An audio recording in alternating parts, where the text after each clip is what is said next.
মানুষ এই রকম খোলামেলা কাপড় চোপড় পরলে তো ধর্ষণের শিকার হতেই পারে। মেয়ে মানুষ এত রাতে ঘরের বাইরে থাকলে তো মেয়েদের উপর ছেলের আক্রমণ করতেই পারে। ওই মেয়ে যে চ্যাটাং চ্যাটাং কথা বলে, ওরকম মেয়ে মানুষের আবার সম্মান আছে নাকি? বাবা মা ছাড়া আলাদা একা একা থাকলে এদিক সেদিক ঘুরতে যায় বলে, কোথায় কি করে বেড়ায়।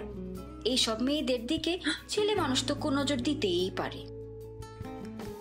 মেয়ে মানুষ এত ছেলে বন্ধুদের সাথে মেলামেশা করলে তো যৌন হয়রানির শিকার হতেই পারে।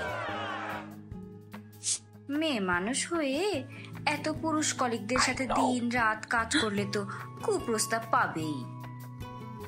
না, একজন নারী কি পোশাক পরলেন, কখন ঘরে ফিরলেন, কোথায় কাজ করলেন, পরিবারের সাথে বা একা থাকলেন, শান্ত বা দুরন্ত হলেন, সাহসী বা ভীত হলেন, তার বন্ধুর সংখ্যা কত অথবা তার কলিগরা পুরুষ বা নারী, এর কোনোটি একজন নারীর প্রতি যৌন নিপীড়ন বা ধর্ষণের কারণ হতে পারে না। একজন নারীর প্রতি যৌন নিপীড়ন বা ধর্ষণের একমাত্র কারণ কেবলমাত্র নিপীড়ক বা ধর্ষক নিজে। আন্তর্জাতিক নারী দিবস 2025-এ আমরা নারী নির্যাতন বন্ধে সক্রিয়ভাবে কাজ করব।